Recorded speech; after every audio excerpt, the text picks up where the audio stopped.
The hospital room smelled of antiseptic and new life.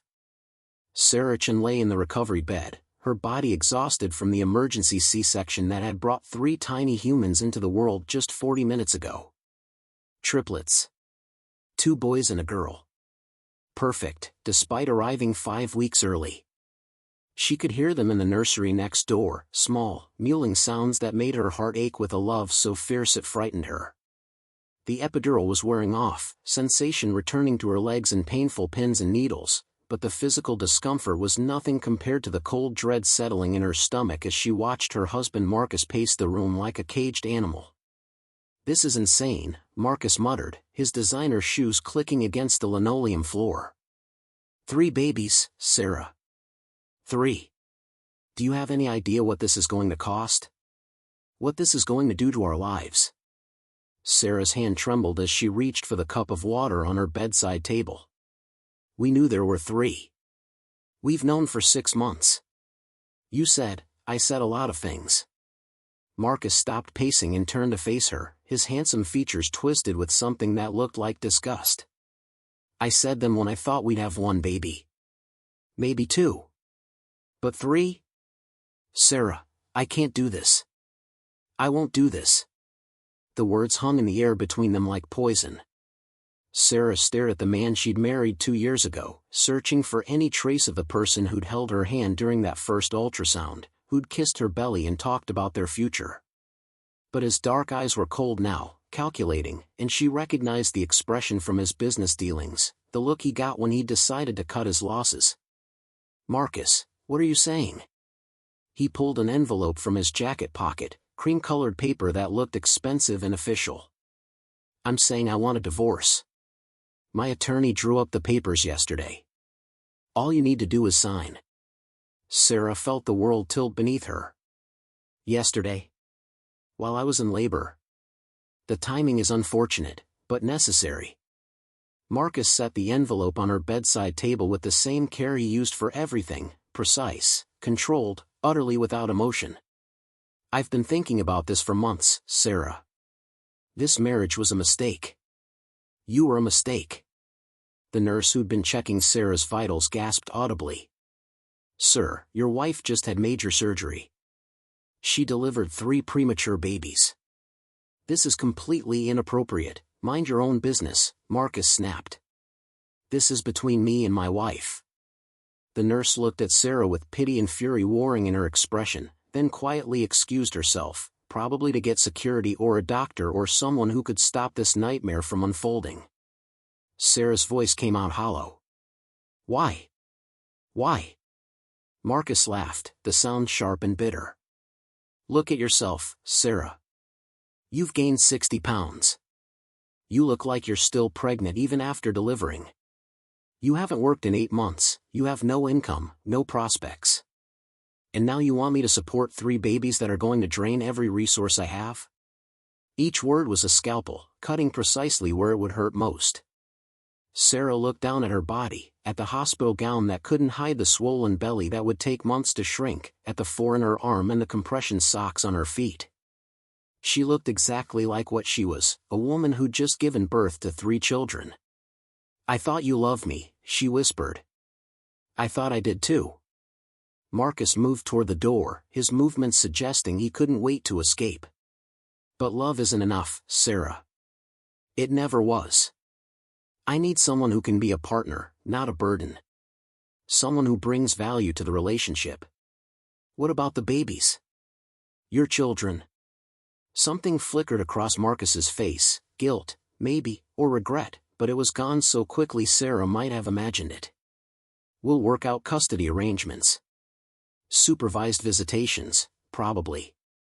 Once you get back on your feet and find somewhere stable to live." The clinical way he discussed their newborn children made Sarah's stomach turn.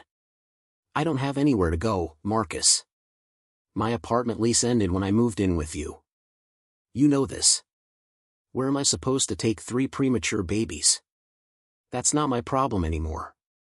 He opened the door, and cool corridor air rushed into the room. "Sign the papers, Sarah. My attorney says we can fast-track the divorce if you don't contest it."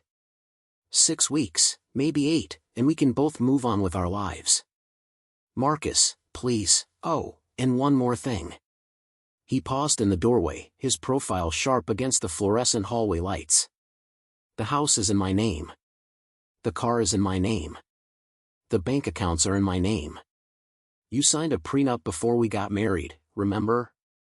You're entitled to nothing except whatever a judge decides is fair child support. Which, given your lack of employment and your current situation, won't be much. He left before Sarah could respond, the door swinging shut with a soft click that sounded like the end of everything. Sarah sat in the hospital bed, surrounded by the beeping of monitors and the distant sound of her baby's crying, and felt something inside her chest crack open. Not her heart, that would come later, she suspected, when the shock wore off and reality set in. This was something different. Something that had been locked away for years, buried so deeply she'd almost forgotten it existed. She reached for her phone with shaking hands and scrolled through her contacts until she found the number she'd saved but never called. The number she'd been given 6 months ago, right after her grandmother's funeral, by a lawyer named Robert Chen who'd explained that there were matters to discuss regarding Eleanor Chen's estate. Sarah had been 4 months pregnant at the time, overwhelmed with morning sickness and Marcus's increasing coldness, and she'd told Robert she'd call him back when things settled down. She never had. The pregnancy had been complicated, the triplets requiring constant monitoring, and by the time she reached her 3rd trimester, she'd been on bed rest and barely able to think about anything beyond surviving each day. Now, sitting in a hospital bed with divorce papers on her bedside table and 3 newborn babies in the next room, Sarah finally made the call. Robert answered on the 2nd ring. Robert Chen speaking. Mr. Chen, this is Sarah Chen. Eleanor Chen's granddaughter. We spoke 6 months ago, after the funeral. There was a brief pause, then warmth flooded his voice. Sarah. Yes, of course. I'm so glad you called. How are you? How's the pregnancy? I just gave birth. An hour ago. Triplets. Sarah's voice cracked on the last word. And my husband just served me with divorce papers. The silence on the other end of the line lasted long enough that Sarah wondered if the call had dropped. Then Robert spoke, his tone carefully controlled. I see. Sarah, where are you right now? Mount Sinai Hospital. Room 437. Don't sign anything. Don't agree to anything. I'll be there in 20 minutes. Robert's voice had gone from warm to razor-sharp in an instant. Sarah, there are things you need to know about your grandmother's estate. Things that change everything. After he hung up, Sarah set her phone down with trembling hands and stared at the envelope Marcus had left. The cream-colored paper seemed to mock her with its elegant simplicity. Inside were documents that would dissolve her marriage, that would classify her as a single mother with no income and no prospects, that would reduce her to exactly what Marcus had called her, a burden. But Robert's words echoed in her mind. Things that change everything. The nurse returned, followed by Dr. Patricia Morrison, the OBGYN who'd performed Sarah's C-section. Dr. Morrison's face was a thundercloud of barely suppressed rage. Mrs. Chen, she said, her voice tight with professional control, I understand your husband just served you with divorce papers. Sarah nodded, not trusting her voice. That's the most despicable thing I've witnessed in 20 years of practicing medicine. Dr. Morrison sat in the chair Marcus had vacated, her movements deliberate. Sarah, you're going to be here for at least 3 days while we monitor you and the babies. During that time, I want you to focus on recovering and bonding with your children. Nothing else. Do you understand? I don't have anywhere to go after 3 days, Sarah whispered. He took everything. We'll figure something out. The nurse, her name tag read Jennifer, squeezed Sarah's hand. There are resources, shelters, organizations that help women in your situation. Shelters. The word settled over Sarah like a shroud. She was 32 years old, had a master's degree in art history from Columbia, and had spent the last 8 months growing 3 human beings inside her body. And now she was looking at homeless shelters and charity organizations because the man who'd promised to love her through sickness and health had decided she wasn't worth his time anymore. A knock interrupted her spiraling thoughts. Robert Chen stood in the doorway, impeccably dressed in a charcoal suit despite the late hour, carrying a leather briefcase that looked older than Sarah. He was in his 60s, with silver hair and sharp eyes that took in the scene with quick assessment. "Sarah," he said gently, then turned to Dr. Morrison and Jennifer. "Would you mind giving us some privacy? This is a legal matter regarding Ms. Chen's family estate."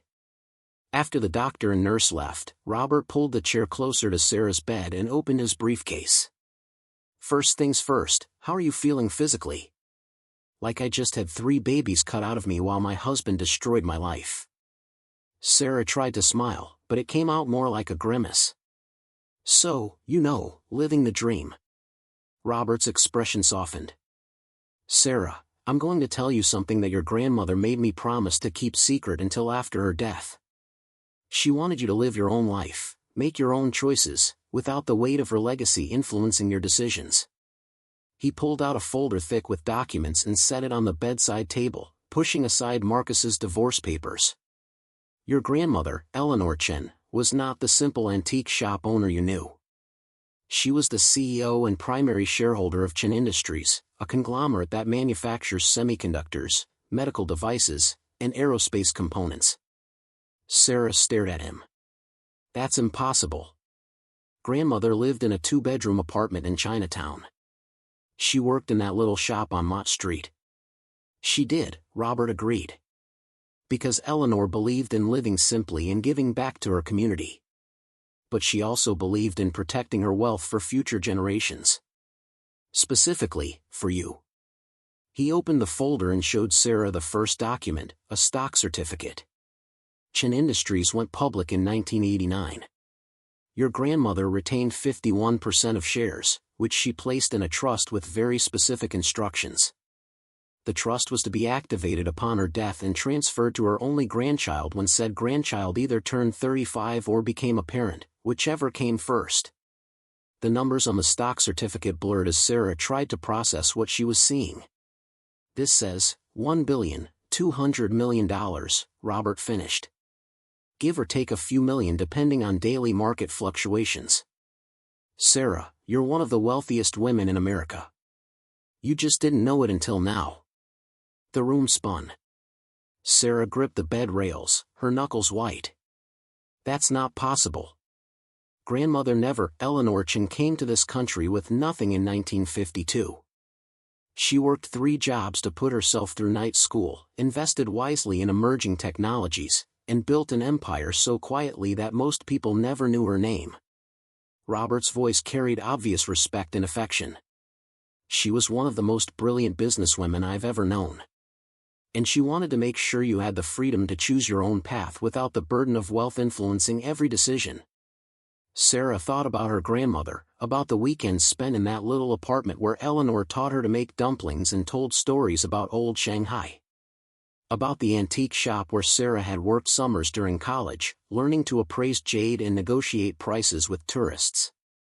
About the quiet strength Eleanor had shown right up until her death from pancreatic cancer 6 months ago.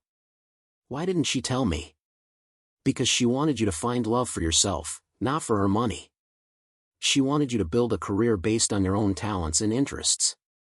She wanted you to become the person you were meant to be without the distraction of wealth." Robert paused. "Though I suspect if she'd known about Marcus, she might have made different choices." Sarah laughed, the sound edging toward hysteria. "So my husband just divorced me, literally hours after I gave birth to his children, because he thinks I'm a worthless burden with no income or prospects. But I'm actually a billionaire." "Effectively, yes." Robert's smile was sharp. "Though I'd argue your worth was never tied to money, and Marcus is simply too short-sighted to recognize what he had." Sarah looked at the divorce papers, at the cream-colored envelope that represented Marcus's assumption that he could discard her without consequence. "What happens now?" "Now?" Robert closed his briefcase and stood. "Now you focus on recovering and bonding with your children. I'll handle the legal matters." Within 24 hours, Marcus Wells is going to discover that he just made the most expensive mistake of his life. The way Robert said it, calm, certain, utterly confident, sent a chill down Sarah's spine. Not fear, exactly. Something closer to anticipation. "Mr. Chen, I need to see my babies." "Of course." He helped her into a wheelchair, careful of her four-line and catheter. "I'll wait here. Take all the time you need." The NICU was quiet except for the soft beeping of monitors and the gentle whoosh of ventilators. Sarah's 3 babies lay in isolettes, their tiny bodies swaddled in white blankets, their faces peaceful in sleep. They were small, only 4 pounds each, but the neonatologist had assured her they were healthy, just needed time to grow stronger. Sarah pressed her hand against the isolette's plastic barrier, her fingers trembling. "Hi, babies. I'm your mama." The girl, they'd have to name them soon, but Sarah's mind was too fractured to think about names right now, stirred at the sound of her voice. Her little fist unclenched, fingers spreading like a starfish. "Your daddy left us today," Sarah whispered. "He said we're not worth his time or money. He said I'm a burden." One of the boys yawned, his mouth forming a perfect O, "But here's the thing." Sarah's voice grew stronger. "Your daddy is an idiot. And he's about to find out just how big an idiot he is." She stayed with her babies for an hour, memorizing their features, promising them things she wasn't sure she could deliver: safety, love, a good life. When she finally returned to her room, Robert was on his phone, speaking in rapid Mandarin that Sarah only half understood. Her grandmother had taught her some Chinese, but not enough to follow complex business discussions. Robert ended the call and smiled. "The board of Chen Industries is very excited to meet you. They've been waiting for this moment for months." "I don't know anything about running a semiconductor company," Sarah protested. "I was a museum curator. I specialized in Ming Dynasty porcelain. Your grandmother didn't expect you to run the company immediately. That's what the executive team is for." Robert pulled out another folder. "However, as the majority shareholder, you do have certain powers. Such as the ability to influence which companies Chen Industries does business with." The implication hung in the air between them. Sarah's mind, still foggy from pain medication and exhaustion, struggled to connect the dots. Marcus's company, Wells Capital Management, Robert supplied. "It's a mid-sized hedge fund that's been courting Chen Industries for over a year, trying to secure us as a client. We've been considering their proposal. It would be worth approximately $40 million in annual fees to Wells Capital." $40 million. Sarah thought about Marcus's face when he'd served her with divorce papers, his casual cruelty as he'd called her a burden. $40 million was probably more than his entire net worth. "I suppose we'll need to reconsider that proposal," she said slowly. Robert's smile was wolfish. "I suppose we will." Over the next 3 days, Sarah recovered from surgery while Robert quietly dismantled the life Marcus thought he'd preserved. The prenup, it turned out, was worthless. Sarah had signed it as Sarah Chen, private citizen with modest assets. But Sarah Chen, majority shareholder of Chen Industries and heir to a billion-dollar fortune, had never consented to anything. More importantly, California law protected spouses who entered prenuptial agreements without full disclosure of assets. Since Sarah hadn't known about her inheritance at the time of signing, the prenup was automatically void. "He's going to argue that you hid assets from him," Robert explained on the second day, reviewing documents while Sarah nursed one of the triplets. They'd named the babies finally, Emily, James, and Thomas. Emily was the fighter, already demanding food every 2 hours with lung power that belied her tiny size. But the trust wasn't activated until after your marriage, and you genuinely didn't know about it. The law is very clear on this point. Sarah shifted Emily to her other breast, wincing at the pain. Everything hurt, her incision, her breasts, her back from hunching over the isolettes. But the babies were getting stronger every day, their feeding improving, their weight slowly climbing. Dr. Morrison said they might be able to go home in 2 weeks if they continued progressing well. Home. Sarah didn't have a home anymore. Marcus had changed the locks on the house the day after he'd served her with papers, and when she'd tried calling him to discuss logistics, he'd sent her texts through his attorney. All communication regarding the divorce must go through proper legal channels. "Where will we live?" Sarah asked. "After we're discharged?" "I've taken the liberty of arranging temporary accommodations," Robert said. "There's a furnished apartment in Tribeca, 3 bedrooms, fully equipped for infants. Chen Industries owns the building, so there's no rent to worry about. You can stay there as long as you need while we figure out your permanent situation." Tears pricked Sarah's eyes. "I don't know how to thank you." "Thank your grandmother. She planned for every contingency." Robert's expression softened. "Eleanor was very proud of you, Sarah. She talked about you constantly, your education, your kindness, your strength. She wanted to make sure you'd always be protected." That night, alone in her hospital room while the nurses cared for the triplets, Sarah finally allowed herself to cry. Not for Marcus, she was surprised to discover she felt nothing for him except a cold, distant contempt. But for her grandmother, for the years of love and guidance, for the sacrifice Eleanor had made in keeping her wealth secret so Sarah could live an authentic life. And maybe, just a little bit, for the Sarah Chen who'd existed 4 days ago, the woman who'd believed in love and partnership and the fairy tale of happily ever after. That woman was gone now, replaced by someone harder, more cynical, but also infinitely more powerful. On the 4th day, Marcus came to the hospital. Sarah was in the NICU holding James when the nurse informed her that her husband was in the waiting room requesting to see her. "Tell him I'll meet him in my room in 15 minutes, Sarah said calmly. "And please ask security to be available. Just in case." She took her time finishing James's feeding, burping him carefully and settling him back in his isolette. Then she went to her room, where Marcus paced like an animal in a cage. He looked terrible. His clothes were rumpled, his face unshaven, his eyes red-rimmed and wild. "Sarah, we need to talk. I have nothing to say to you." Sarah settled carefully onto her bed, her incision pulling. "You should communicate through your attorney, like you requested. Don't do this. Please, Sarah, don't do this." Marcus moved toward her, and Sarah instinctively hit the call button. A nurse appeared within seconds, followed closely by a security guard. "Everything okay here, Mrs. Chen?" the guard asked, his hand resting on his belt. "I'm not sure yet." Sarah kept her voice level. "Marcus, you have 5 minutes to say whatever you came to say. Then I need to rest." Marcus's face cycled through several emotions: anger, desperation, calculation. Finally he settled on contrition, his features arranging themselves into an expression Sarah might have found convincing 4 days ago. "I made a mistake," he said. "A terrible mistake. I was overwhelmed and scared, and I said things I didn't mean. But I love you, Sarah. I love our children. Please, let's work this out. We can tear up the divorce papers. We can start fresh."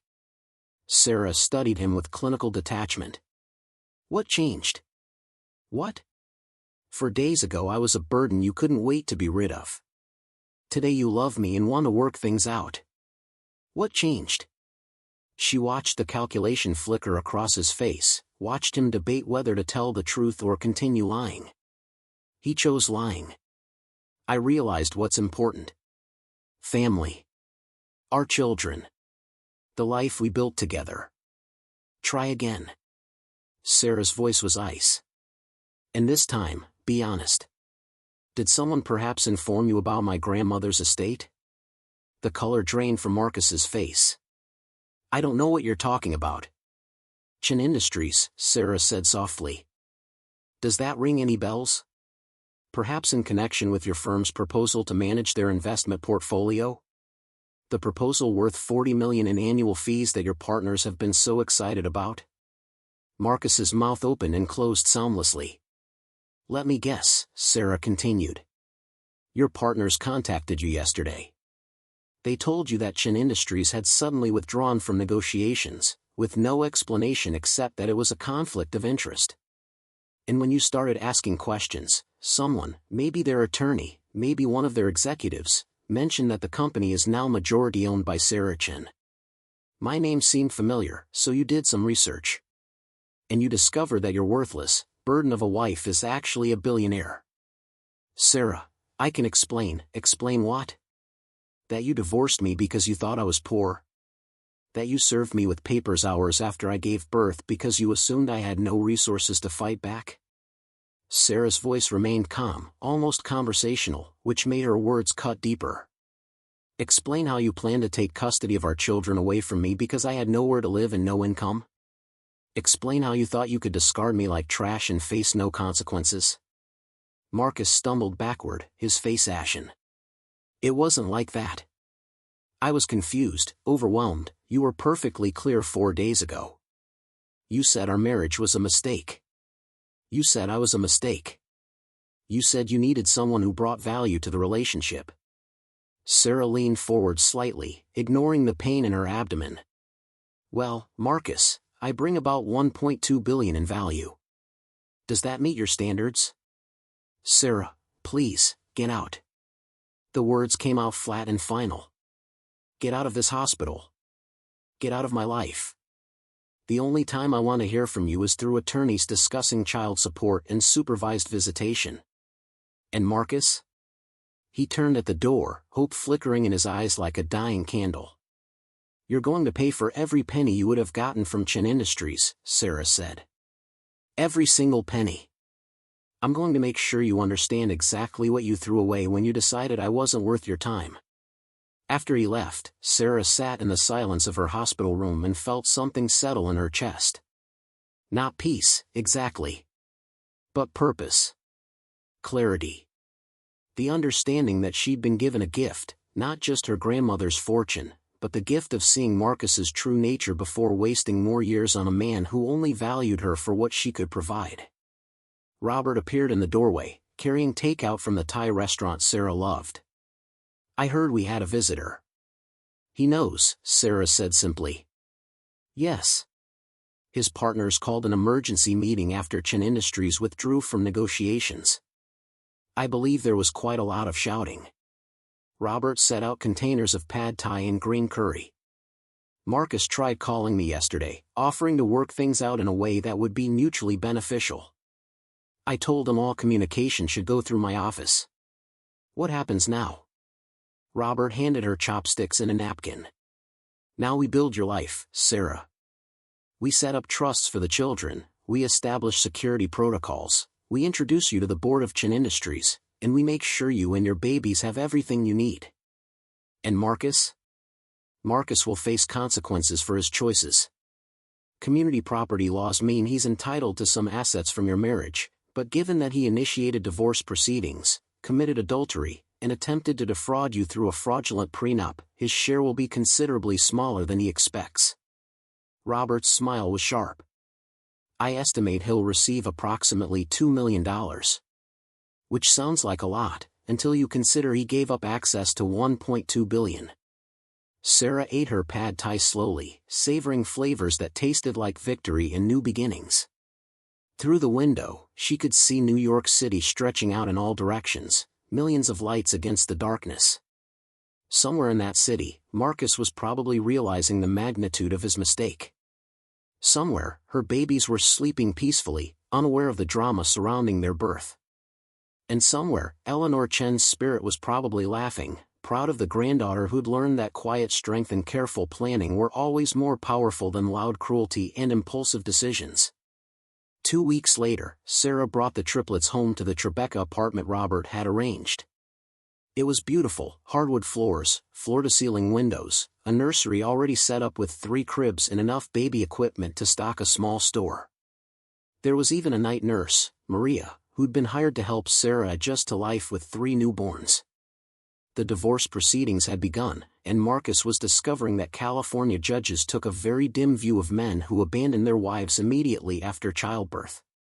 His requests for joint custody had been denied. He'd been granted supervised visitation every other weekend, and only after completing a parenting class and anger management therapy.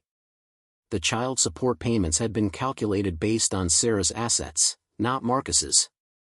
He would be paying her $50,000 monthly, a twist of irony that made Sarah smile every time she thought about it. He'd tried arguing that she didn't need his money, that she was a billionaire. The judge had responded that his children deserved support from both parents, regardless of the mother's financial situation. Wells Capital Management had lost the Chen Industries account and 3 other major clients who'd heard about Marcus's behavior. His partners were reportedly furious, and there were rumors he might be forced out of the firm entirely. Sarah tried to feel guilty about the collateral damage but couldn't quite manage it. On a Saturday afternoon 3 weeks after the triplets' birth, Sarah sat in her living room with Emily asleep on her chest while Thomas and James dozed in swings nearby. Her body still hurt, and she was exhausted from round-the-clock feedings, but she'd never felt more powerful in her life. Her phone buzzed with a message from an unknown number. "Sarah, it's Diane Wells. Marcus's sister. Can we talk? Please. It's important." Sarah hesitated, then called the number. Diane answered immediately. "Sarah, thank you for calling. I know you have no reason to talk to me, but I needed you to know something." Diane's voice was tight with emotion. "I had no idea what Marcus did to you. None of us knew until last week when everything came out. Our parents are horrified. I'm horrified. Why are you telling me this? Because you deserve to know that not everyone in the Wells family is like my brother." Diane paused. "And because I wanted to apologize. I should have seen what he was becoming. I should have said something when he started talking about you the way he did, making those comments about your weight and your career. I told myself it was just stress, that all couples go through rough patches. But I should have known better." Sarah shifted Emily to her shoulder, patting the baby's back gently. "Diane, you're not responsible for your brother's choices." "Maybe not. But I'm responsible for my own silence." Diane's voice broke. "Sarah, can I ask you something? Can I meet my niece and nephews? I understand if you say no. I understand if you want nothing to do with any of us. But those babies are my blood too, and I'd like to know them. If you'll let me." Sarah looked at the 3 tiny humans sleeping in her living room, at the family she'd built despite Marcus's best efforts to destroy them. She thought about her grandmother, about Eleanor's belief in forgiveness and second chances, about the importance of family even when family disappointed you. "Come over for coffee next Saturday," Sarah said finally. 2:00. "You can meet them then." Diane's sob of relief was audible through the phone. "Thank you. Thank you so much. I won't let you down, Sarah. I promise." After hanging up, Sarah stood and walked to the window, looking out at the city where she'd built her career, where she'd fallen in love and had her heart broken, where she'd discovered she was capable of far more than she'd ever imagined. Emily stirred against her chest, making small sounds of protest. Sarah kissed her daughter's head, breathing in that perfect baby smell that made everything else fade away. "It's okay, sweet girl," she whispered. "Mama's got you. Mama's got all of you." And she did. She had 3 beautiful children, a billion-dollar legacy, and the strength of 5 generations of Chen women flowing through her veins. Marcus had tried to break her, tried to make her believe she was worthless without him. Instead, he'd given her the greatest gift imaginable, the chance to discover who she really was when everything else was stripped away. Not Marcus's wife, not the quiet museum curator, not even Eleanor's granddaughter. Just Sarah, strong enough to build an empire and raise 3 babies and face down anyone who tried to tell her she wasn't enough. The sun was setting over Manhattan, painting the sky in shades of gold and pink. In 14 hours, Sarah had a meeting with Chen Industries' board of directors, where she'd formally take her place as majority shareholder and begin learning how to steward her grandmother's legacy. In 3 days, she had her first supervised visitation drop-off with Marcus, where he'd see exactly what he'd lost. But right now, in this moment, Sarah Chen simply held her daughter and watched the city light up like stars, feeling more like herself than she ever had in her entire life. The past was done. Marcus was done. The woman who'd let herself become small enough to fit into someone else's expectations was done. What remained was everything that mattered, 3 tiny humans who depended on her, A legacy that demanded her best self, and the absolute certainty that she was exactly where she was supposed to be. Sarah smiled at her reflection in the window, at the woman looking back with a baby in her arms and steel in her eyes, and knew her grandmother would be proud. 6 months passed in a blur of midnight feedings, business meetings, and the slow, painful process of rebuilding herself. Sarah stood in the Chen Industries boardroom on the 42nd floor of their Midtown headquarters, looking out at the Manhattan skyline while her executive team reviewed quarterly reports behind her. The view was spectacular, the kind of panorama that reminded you what power looked like from the inside.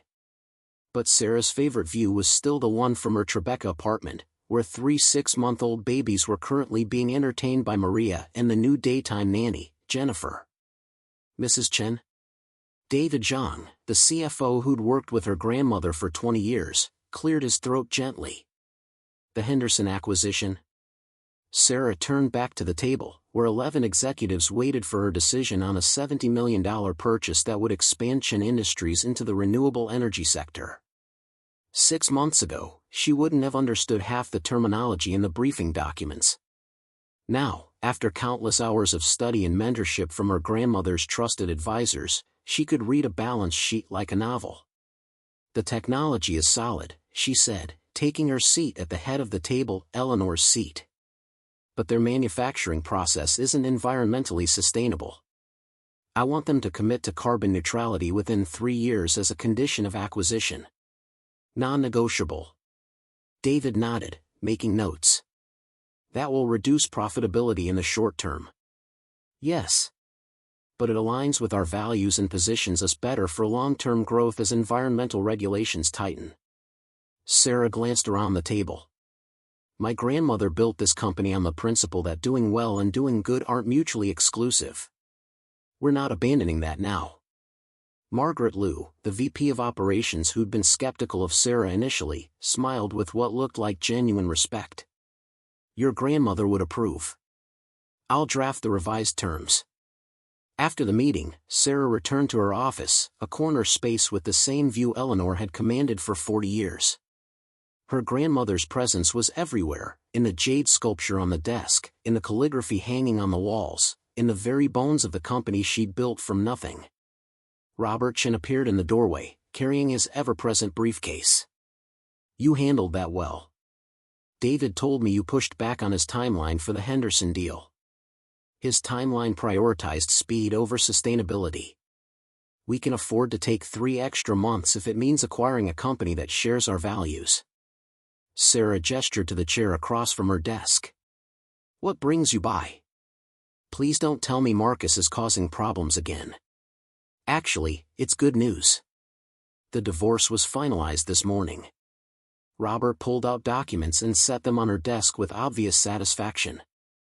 Marcus receives $2.3 million from the marital assets, plus he keeps his house and his car. You retain full custody of the triplets, with his supervised visitation continuing every other weekend. Sarah felt something loosen in her chest. It's really over? Completely over. You're officially Sarah Chen again, no hyphen, no Wells. Robert's smile was warm. Though I should mention that Marcus's attorney tried one last maneuver this morning. He argued that you should be paying Marcus spousal support, given the income disparity. Sarah couldn't help but laugh. Spousal support? After he abandoned me in a hospital bed? The judge was not amused. She told Marcus's attorney that his client had made his choices and would live with the consequences. Then she awarded you an additional $50,000 in legal fees for the frivolous motion. Robert closed his briefcase with a satisfied click. Marcus looked like he might be sick. How's he doing? Professionally, I mean. Wells Capital Management asked him to resign 3 months ago. He started his own boutique firm, but he's struggling to attract clients. Turns out that abandoning your wife after she gives birth to triplets isn't great for your reputation. Robert paused. Though I hear he's in therapy now. Diane mentioned it when she dropped off gifts for the babies last week. Diane had become a regular presence in Sarah's life, visiting every Saturday to spend time with Emily, James, and Thomas. She'd proven herself trustworthy, never trying to defend Marcus or minimize what he'd done, simply loving her niece and nephews with an intensity that reminded Sarah of Eleanor. "I'm glad he's getting help," Sarah said, and meant it. Not for Marcus's sake, but for their children. Emily, James, and Thomas deserved a father who'd done the work to become someone worth knowing. That evening, Sarah sat on her living room floor surrounded by babies who were just learning to sit up unassisted. Emily was the most advanced, balancing herself with fierce concentration while Thomas toppled over repeatedly with good-natured giggles. James was the observer, watching his siblings with serious eyes that reminded Sarah painfully of Marcus.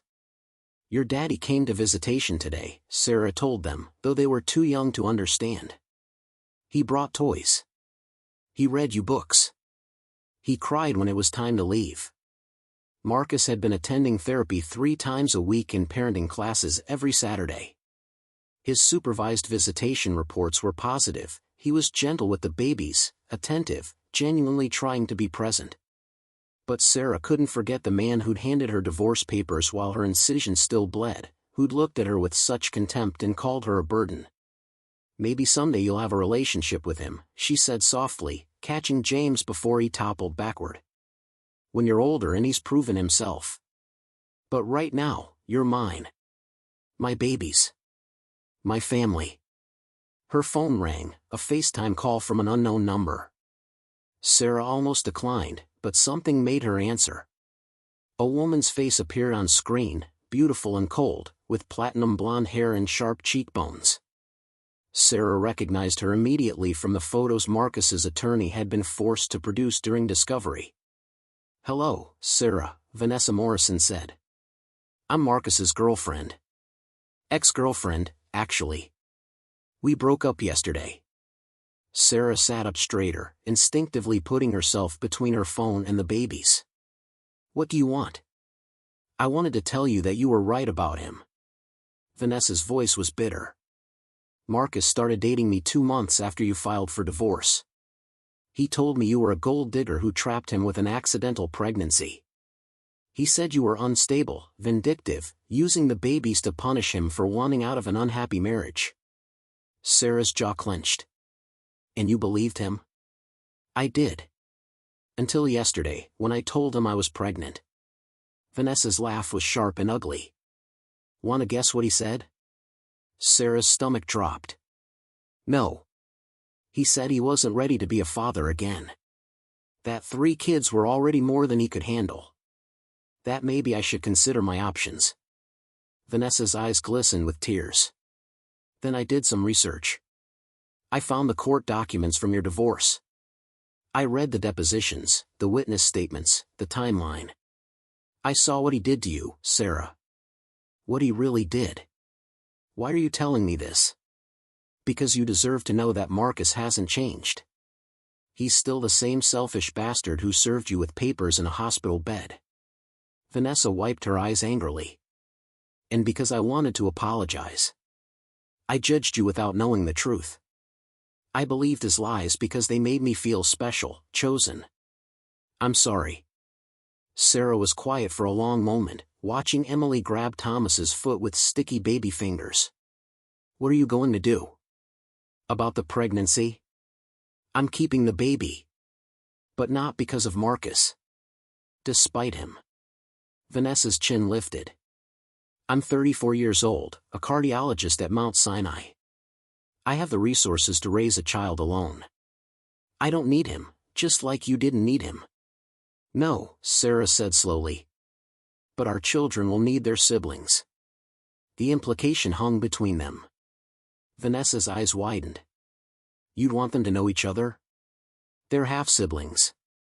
They share DNA, heritage, a father who clearly has patterns he needs to work on." Sarah shifted James to her other knee. "Vanessa, I'm not going to pretend we're friends. But I'm also not going to punish your baby for Marcus's choices. When your child is born, if you want them to know Emily, James, and Thomas, my door is open." Vanessa's professional composure cracked completely. "Thank you," she whispered. "God, Sarah, thank you." After they hung up, Sarah sat in the growing darkness of her living room, 3 babies babbling and cooing around her, and wondered if this was what forgiveness felt like. Not forgetting, not excusing, but choosing not to let Marcus's mistakes poison everything they touched. Her grandmother would have understood. Eleanor had believed in breaking cycles, in choosing grace over grudges, in building bridges even when walls seemed easier. The next morning, Sarah received a letter delivered by courier. The return address was Wells Capital Management, Marcus's old firm. Inside was a handwritten note from Gerald Wells, Marcus's father. Dear Sarah, I hope this letter finds you and the children well. I've been trying to work up the courage to reach out for months, but shame kept stopping me. I need you to know that your grandmother, Eleanor, and I were friends. We served together on the board of Memorial Sloan Kettering for 15 years. She was one of the finest people I've ever known, brilliant, compassionate, absolutely fearless in her convictions. When Marcus told us he was dating Eleanor Chen's granddaughter, I should have reached out. I should have asked questions about why Eleanor's heir was working as a museum curator, living modestly, seemingly estranged from her grandmother's legacy. But I assumed it was a family dispute, none of my business. If I'd bothered to ask Eleanor about you before she died, she would have told me the truth, that you were her greatest treasure, that she'd kept her wealth secret to protect you, that she had plans to ensure you'd never be vulnerable to people who valued money over character. I failed you, Sarah. I raised a son who thought wealth and success excused cruelty. When Marcus told us about the divorce, we supported him without question. We never asked for your side of the story. We never wondered why a man would abandon his wife hours after she gave birth. I can't undo the past, but I can tell you this, Marcus has been cut off financially from our family. His mother and I will not enable his behavior any longer. If he wants to rebuild relationships with his children, he'll do it through genuine change, not family money. Please allow Diane to continue visiting the babies. She loves them deeply, and she's become the daughter I wish I'd raised, someone with Eleanor's integrity. You owe us nothing. But if you ever need anything, for yourself or for Emily, James, and Thomas, please know that we would consider it an honor to help. With deepest regret and respect, Gerald Wells. Sarah read the letter 3 times, then carefully filed it in the folder she kept for important documents. She wasn't ready to have a relationship with Marcus's parents, might never be ready. But the acknowledgement mattered. The apology mattered.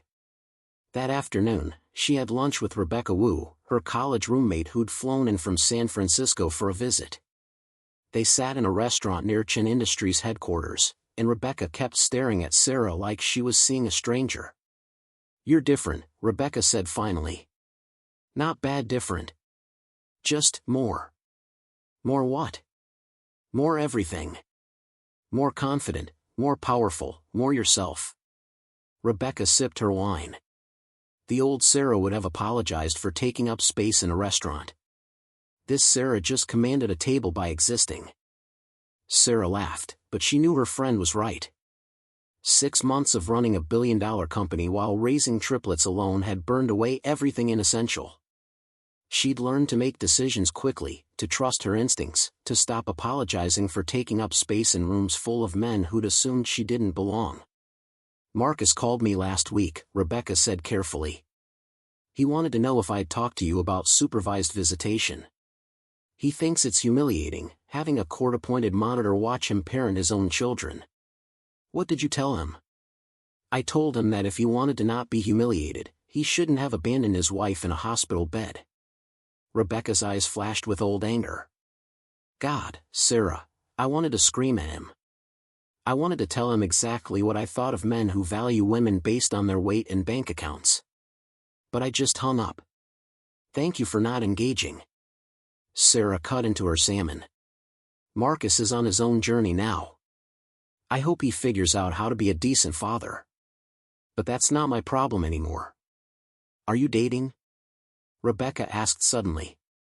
Because David Zhang is clearly in love with you. Sarah nearly choked on her wine. David? He's 20 years older than me. And completely smitten. He looks at you the way Marcus should have looked at you. Rebecca grinned. I'm just saying, you're a billionaire single mother of triplets. You could literally date anyone you want. Right now, I want to date my pillow. Do you know what 6-month-olds do to your sleep schedule? But Sarah was smiling, feeling something light and hopeful unfurl in her chest. Maybe someday she'd be ready to trust someone again. Maybe someday the idea of romance wouldn't make her stomach clench with remembered betrayal. But not today. Today she had a company to run, babies to raise, and a legacy to honor. Everything else could wait. That evening, Marcus came for his supervised visitation. He looked better than he had in months, healthier, more grounded, like therapy was actually working. The court-appointed monitor, Mrs. Patterson, settled into Sarah's kitchen with a book while Marcus sat on the living room floor with the triplets. Sarah watched from the doorway, hidden from view. Marcus was gentle with Emily, patient when James got fussy, laughing with genuine delight when Thomas grabbed his finger. This was the man she'd married, the one who'd appeared briefly during their courtship before disappearing under layers of ambition and cruelty. "They're getting so big," Marcus said to Mrs. Patterson. "Emily's almost sitting up by herself." "Mrs. Chen says all three are ahead on their milestones," Mrs. Patterson replied neutrally. "She's doing an excellent job." Marcus's expression flickered, pain, regret, something Sarah couldn't quite name. "I know she is. Sarah was always going to be an amazing mother. I wasn't ready to see it." Sarah stepped back before she could hear more, returning to her home office where quarterly reports waited for review. She didn't need to know if Marcus had regrets. Didn't need to hear him acknowledge what he'd thrown away. That was his burden to carry, not hers. An hour later, Mrs. Patterson knocked on her office door. "Visitation is complete, Mrs. Chen. Mr. Wells is ready to leave." Marcus stood in the entryway, holding Emily's blanket like a talisman. "Sarah, can we talk? Just for a minute?" Against her better judgment, Sarah nodded. Mrs. Patterson discreetly moved to the living room, giving them privacy while maintaining her supervisory role. "I got the divorce papers today," Marcus said. "It's final." "Yes. I also got a letter from Chen Industries. They're formally rejecting Wells Capital's proposal to manage their portfolio." He laughed bitterly. $40 million in annual fees. Gone because I was too stupid to recognize what I had. Is that what you wanted to talk about? Money? No. Marcus met her eyes, and Sarah saw something there she hadn't seen in their entire marriage, genuine humility. "I wanted to say I'm sorry. Really sorry, not the performative apology my attorney made me practice. I destroyed our marriage because I thought you were weak. But you're the strongest person I've ever known, Sarah. You always were." Sarah crossed her arms, maintaining distance. "What do you want from me, Marcus? Forgiveness? Absolution? A second chance? Nothing. I want nothing from you except to be a better father to our children than I was a husband to you." Marcus set Emily's blanket on the entry table. "I'm in therapy 3 times a week. I'm working on understanding why I equated my wife's worth with her appearance and financial status. I'm trying to become someone Emily, James, and Thomas can be proud of." "Good. They deserve that. Vanessa called me yesterday. She told me about your conversation." Marcus's voice cracked slightly. "You didn't have to offer to let her baby know our kids. After everything I've done, you could have poisoned that relationship before it even started. But you chose Grace instead. Why?" Sarah thought about her grandmother, about Eleanor's belief that children shouldn't pay for their parents' mistakes. "Because breaking cycles requires conscious choice, Marcus. You taught me what not to do in a relationship. Now I'm choosing to teach our children something different, that family can be complicated and messy and still built on love." After Marcus left, Sarah returned to her office and pulled out the letter from Gerald Wells. She read it again, noting the genuine remorse in every line, the acknowledgement of failure, the offer of support without expectation of forgiveness. Then she pulled out her phone and typed a careful message. "Mr. Wells, thank you for your letter. I accept your apology and I appreciate your honesty about the past. Diana's been wonderful with the children, and I'm grateful for her presence in their lives. Perhaps, when you're ready, you and Mrs. Wells could join us for a visit. The children should know their grandparents. Sarah, she hit send before she could second-guess herself, then immediately called Robert Chen. Did I just make a mistake? She asked when he answered. Letting Marcus's parents meet the triplets? No, Sarah. You made a choice that honors your grandmother's values. Robert's voice was warm with approval. Eleanor always said that vengeance feels good for a moment, but grace echoes for generations. That night, Sarah sat in the nursery while 3 babies slept in their cribs, their breathing soft and even in the darkness. Outside her window, Manhattan glittered with possibility. Inside her chest, something that had been broken for 6 months was finally starting to heal. She wasn't the woman Marcus had married anymore. That woman had died in a hospital bed when divorce papers landed on her bedside table. But the woman she'd become was someone Eleanor Chen would recognize. Someone strong enough to run an empire, raise triplets alone, and choose grace over grudges even when vengeance would be easier. Sarah Chen, heir to a billion-dollar fortune and mother of 3, sat in the darkness and smiled. The story wasn't over. It was just beginning. And this time, she was writing it herself. They ate catered food and watched the girls play and talked about the future with the cautious optimism of people who'd survived something terrible and come out stronger. Speech, Jessica called out, raising her glass. The graduate needs to make a speech. Maya stood, holding Kai, who'd been fussy all evening, and looked around at the people who'd become her chosen family. 6 months ago, I was standing in the cold with 4 newborns and nowhere to go. I thought my life was over, that I'd lost everything that mattered. She paused, emotion threatening to overwhelm her. I was wrong. I hadn't lost everything, I'd just lost the wrong things. The wrong partner, the wrong assumptions, the wrong ideas about what family means and who deserves love. Jonathan was crying silently, not even trying to hide it. Maya met his eyes and smiled. My mother spent 30 years believing she had to be alone to protect me. Believing that connection meant danger, that love came with conditions she couldn't meet. And maybe in her circumstances, with the people she was dealing with, that was true. But I don't have to live in her fear anymore. I have people who show up, who fight for us, who love these girls without conditions or expectations. I have a father who missed 30 years but is determined to be present for the next 30. I have friends who never doubted me, even when my own husband did. Maya shifted Kai in her arms. I have 4 beautiful daughters who are going to grow up knowing they're wanted and loved and protected. Who'll never doubt their worth because they'll see it reflected in every person around them. Who'll understand that family isn't about biology or perfection, it's about showing up and trying and loving people enough to keep trying when it gets hard. So thank you. All of you. For showing up. For fighting. For teaching me that I was wrong about what I'd lost. I didn't lose everything that mattered. I found it. The toast that followed was loud and teary, everyone raising glasses and promising love and commitment.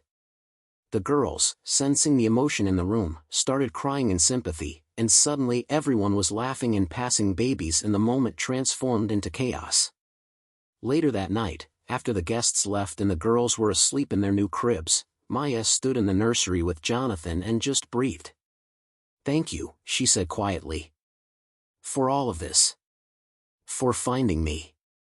For not giving up. Thank you for letting me in, Jonathan replied. For giving me a chance I didn't deserve. For being willing to build something new instead of holding on to old anger. My mother would have liked you, I think. Once she got past the hurt and anger. She always said people could change if they wanted to badly enough. I hope I'm proving her right.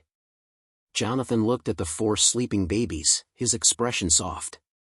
I hope I'm becoming someone she'd be proud to have as her daughter's father. You are, Maya assured him. You really are. 3 years passed. The girls grew into toddlers with strong opinions and boundless energy. Amara appointed herself the boss of everyone. Zora developed an obsession with books that reminded Maya painfully of her mother. Imani charmed everyone she met, collecting admirers like trading cards. Kai remained sensitive but was learning to channel that sensitivity into art, covering endless pages with colorful scribbles. Marcus remained in their lives, though not in the way he'd probably hoped. His supervised visits became unsupervised, but he never asked for more custody than the agreed-upon schedule. He'd remarried a woman named Tasha who was kind to the girls and seemed to genuinely love Marcus in spite of his flaws. "She's good for him," Maya told Jonathan one day, watching Marcus and Tasha play with the girls at a park. "She doesn't let him get away with his nonsense, but she loves him enough to help him be better." "That's what good partners do," Jonathan replied. "Challenge us to grow while loving us through the process." Diane had become a constant presence, the kind of grandmother who showed up for every recital and milestone. She'd started volunteering at the community center Maya now ran, the expansion of her old nonprofit, funded by Jonathan's foundation but operated independently by Maya.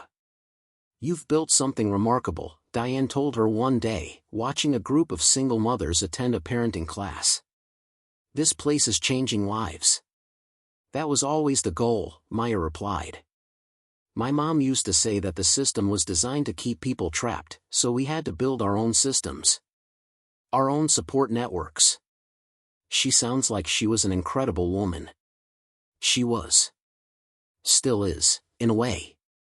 I see her in my daughters, in the work I do, in the choices I make every day. The biggest surprise came when Maya fell in love again. Unexpectedly and completely, with Elena Rodriguez, a social worker she'd hired for the community center. Elena was patient and funny and brilliant, and she loved the girls with an easy acceptance that made Maya's chest ache. "Is this okay?" Maya asked Jonathan nervously before introducing Elena as more than just a friend. "I know it's not what you probably expected, Maya. I spent 30 years regretting that I let other people's expectations dictate my choices. I'm not making that mistake with you." Jonathan's voice was firm. "If Elena makes you happy, if she's good to you and the girls, that's all that matters." The introduction went perfectly. Elena charmed everyone at the family dinner Jonathan hosted, engaging with Diane about her volunteer work and making Dr. Williams laugh with stories from social services. Most importantly, the girls adored her, climbing into her lap and showing her their toys with the easy trust of children who recognized genuine affection. "You're sure about this?" Elena asked later, after the girls were asleep and they were alone in Maya's townhouse. "It's a lot, 4 kids, complicated family dynamics, an ex-husband who's still figuring his life out." "I'm sure," Maya replied. "Are you?" "I've never been more sure of anything." "You and those girls? You're exactly what I've been looking for without knowing it." They married a year later in a small ceremony at Jonathan's house, surrounded by chosen family and the people who'd fought beside Maya through the hardest period of her life. The girls were flower girls, wearing matching purple dresses and taking their responsibilities very seriously. Marcus attended with Tasha, having earned his way to that invitation through years of consistent presence and genuine growth. Diane cried through the whole ceremony, her prejudices finally conquered by love and time. Dr. Williams gave a toast about found families and second chances that left everyone teary. Jonathan walked Maya down the aisle, his hand steady on her arm, his voice breaking when he gave her away. "Your mother would be so proud," he whispered. "Of the woman you've become, of the family you've built, of everything you've survived and overcome." "She'd be proud of you too," Maya replied. "For showing up. For choosing us every day." The reception was loud and joyful, the girls dancing with abandon and the adults celebrating love in all its complicated, beautiful forms. Maya looked around at her chosen family, at Jonathan teaching Amara to dance, at Diane making Zora laugh, at Marcus playing peekaboo with Kai, at Elena holding Imani like she'd been born for it, and felt complete in a way she'd never experienced before. She thought about that day in the cold, standing outside a locked house with 4 newborns and nowhere to go. She thought about how certain she'd been that her life was over, that she'd lost everything that mattered. She'd been wrong. So completely wrong. She hadn't lost everything, she'd lost the things that were holding her back from finding what she actually needed. "Happy?" Elena asked, pulling Maya onto the dance floor. Impossibly happy, Maya replied. Grateful and exhausted and still terrified most of the time, but yeah. Happy. Good. Because you deserve it. All of it, the love, the family, the happy ending. Maya looked over Elena's shoulder at her father dancing with her daughters, at the family she'd built from the ruins of abandonment and betrayal. It's not an ending, she corrected gently. It's just the beginning. The real beginning. And as the music played and the people she loved celebrated around her, Maya Thompson Rodriguez knew with absolute certainty that she was right. This wasn't the end of her story. It was just the first chapter of something new, something better, something built on love that showed up every day and proved itself through action rather than words. Her mother had been right about so many things, but she'd been wrong about one crucial point: sometimes connection wasn't dangerous. Sometimes it was exactly what you needed to survive. Sometimes family wasn't the thing that trapped you, it was the thing that set you free. Maya had learned that lesson in the hardest way possible, but she'd learned it completely. And now she got to teach it to her daughters, to show them every single day that they were loved and wanted and worthy of all the good things life had to offer.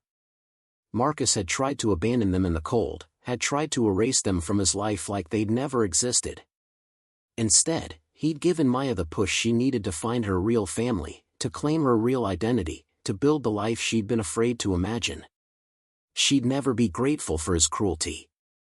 But she could acknowledge that sometimes the worst moments led to the best outcomes, that sometimes you had to lose everything to discover what actually mattered. And what mattered, Maya had learned, was showing up. Fighting for the people you loved. Building families out of choice rather than obligation. Teaching your children that their worth wasn't determined by other people's failures to see them clearly. The girls would grow up knowing all of this. Would understand that their father had made terrible mistakes but was trying to be better. Would know their grandfather had been absent for a generation but showed up when it counted.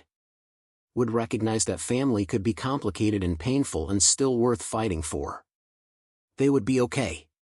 Better than okay. And Maya would make sure of it, one day at a time, with all the fierce love and protection her mother had shown her, with all the support and resources her father provided, with all the partnership and understanding Elena offered. This was her family now.